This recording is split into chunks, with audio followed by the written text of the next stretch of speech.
নমস্কার বন্ধুরা, তোমাদেরকে সাথে নিয়ে পাশে নিয়ে আবারও আজ হাজির হয়েছে একটা নতুন রেসিপি নিয়ে। আজকের রেসিপি পাকা কলার মালপোয়া। আমরা তো অনেক রকমভাবেই মালপোয়া খেয়েছি, আজকে আমি তোমাদের সাথে শেয়ার করব পাকা কলার মালপোয়া।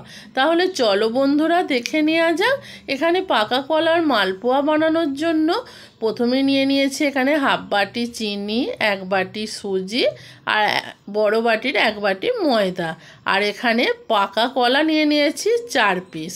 তাহলে এবার চলো দেখে নেওয়া যাক আমরা কিভাবে এই পাকা কলার মালপোয়াটা তৈরি করি। তার জন্য এখানে একটা প্রথমেই নিয়ে নেব মিক্সি জার। মিক্সি জারের মধ্যে কলাগুলোকে ছাইড়ে কেটে কেটে দিয়ে দেব। আমি এইটা মিক্সি জারের মধ্যে করছি। মিক্সি জারের মধ্যে করলে এটা খুব সুন্দরভাবে পেস্ট তৈরি হবে। আর যে চিনিটা নিয়েছিলাম এখানে চিনিটা দিয়ে দিলাম। এখানে হাফ বাটি পরিমাণ চিনি দিয়েছি। মিষ্টিটা যে যেমন পছন্দ করো সেই রকম বুঝে দিয়ে দেবে। দেখো এটাকে পেস্ট তৈরি করে নিয়েছি আর কতটা সুন্দরভাবে পেস্টটা হয়েছে। এই রকম সুন্দর করে পেস্টটা তৈরি করে নিতে হবে। এবার এটাকে সরিয়ে রাখবো, রেখে একটা পাত্র নিয়ে নেব। এর মধ্যে যে কলা আর চিনির ব্যাটারটা করেছিলাম সেটাকে ঢেলে নেব। কলা আর চিনির ব্যাটারটার মধ্যে প্রথমেই আমি দিয়ে দেব সুজিটা। সুজিটা দিয়ে ভালোভাবে এটাকে মিক্সড করে নেব। দেখো এই রকমভাবে একটা চামচ দিয়ে ভালোভাবে মিক্সড করে নিয়েছি। এখানে সুজি, কলা আর চিনিটা সুন্দরভাবে মিক্সড হয়ে গেছে।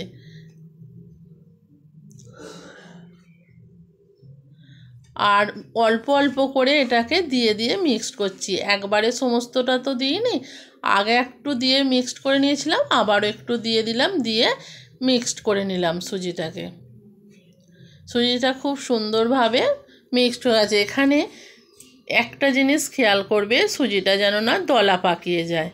এবার এর মধ্যে দিয়ে দেব আমি ময়দা। আমি এখানে মালপোয়ার জন্য ময়দাটা ব্যবহার করছি। তোমরা যদি মনে করো আটা দেবে, আটাও কিন্তু দিতে পারবে। এবার ময়দাটাকে দিয়েও খুব ভালোভাবে এই ব্যাটারটার সাথে মিক্সড করে নেব। এই ব্যাটারটার সাথে মিক্সড করে নেবার পর এই ব্যাটারটার ঘনত্বটা এই রকম হয়েছে। এবার এখানে দিয়ে দেব আমি দুধ। এখানে লিকুইড দুধকে আমি দিয়ে দিচ্ছি। এই ব্যাটারটা যদি দুধ দিয়ে গোলা হয় এই মালপোয়াটা খেতে কিন্তু দারুণ হবে। যে কোনো মিষ্টি জিনিসের মধ্যে সামান্য যদি একটু লবণ দেওয়া যায় এর স্বাদটা কিন্তু খুব সুন্দর হয়। তার জন্য একটু লবণ দিয়ে দিলাম। লবণটা দিয়েও ভালোভাবে এটাকে মিক্সড করে নিয়েছি। এর ঘনত্বটা দেখো এই রকম হয়েছে। এটা আমার রেডি হয়ে গেছে। এবার এটাকে রেস্টে রাখবো। আর ওপর থেকে দিয়ে দেব কিছুটা মৌরি। মৌরি মালপোয়ার মধ্যে মৌরিটা দিলে খুব সুন্দর হয় খেতে। তার জন্য মৌরিটা দিয়েও ভালোভাবে মিক্সড করে নিলাম। আর এবার একটু রেস্টে রাখবো। আর এবার এদিকে একটা কড়া বসিয়ে দিয়েছি। কড়ার মধ্যে দিয়ে দেব রিফাইন অয়েল। আমি মালপোয়াটা রিফাইন অয়েলেই কিন্তু ভাজবো। তেলটা খুব ভালোভাবে দেখো গরম হয়ে গেছে। এবার তেলের মধ্যে অল্প অল্প করে যে ব্যাটারটা তৈরি করে রেখেছিলাম সেই ব্যাটারটা আমি দিয়ে দেব। আর দেওয়ার সাথে সাথে দেখো মালপোয়াটা কতটা সুন্দরভাবে ফুলে উঠছে। আমরা এই রকমভাবে পাকা কলার মালপোয়াটা করে নেব। এটা হয়ে গেছে ভাজা। এবার এটাকে তুলে নেব। তোমরা নিশ্চয়ই দেখে বুঝতে পারছো মালপোয়াটা কতটা সুন্দরভাবে ফুলে উঠেছে।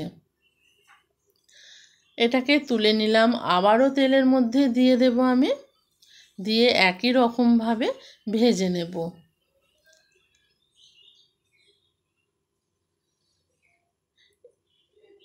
এখানে গ্যাসের ফ্লেমটা কিন্তু হাই রাখতে হবে, খুব লো করবে না। দেখো একটু তেল ছিটিয়ে ছিটিয়ে দিচ্ছি আর খুব সুন্দরভাবে কিন্তু এটাও ভাজা হয়ে গেল।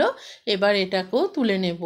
একই রকমভাবে সমস্ত মালপোয়াগুলোকে আমি ভেজে নেব।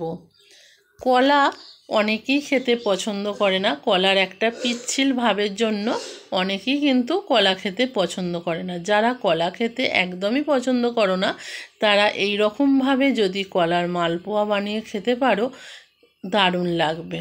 দেখো আবারও একটা দিয়ে দিলাম, দিয়ে একই রকমভাবে এটাকে ভেজে নেব। আজকের রেসিপিটা যদি তোমাদের ভালো লাগে অবশ্যই কিন্তু একবার হলেও বাড়িতে ট্রাই করবে। আর তোমরা যদি ইউটিউব থেকে দেখে থাকো আমার চ্যানেলটাকে কিন্তু সাবস্ক্রাইব করে দেবে। আর ফেসবুক পেজ থেকে যদি দেখো পেজটাকে ফলো করবে নিত্য নতুন রেসিপিগুলো দেখার জন্য। সমস্ত মালপোয়াগুলো ভাজা হয়ে গেছে, আর কতটা সুন্দর লাগছে আর কতটা লোভনীয় লাগছে দেখো। বাড়িতে যখন অনেক কলা জমে যাবে তখন সেই কলাগুলো কিভাবে খাওয়া হবে সেটাও চিন্তা হয়। তার জন্য এই রকমভাবে মালপোয়া বানিয়ে খাও, খুবই সুন্দর হয় এটা খেতে। আজকের রেসিপিটা আমি এখানেই শেষ করলাম। আবারও দেখা হবে পরের দিন নতুন কোনো এক রেসিপির সাথে। ততক্ষণের জন্য সবাই ভালো থেকো, সুস্থ থেকো।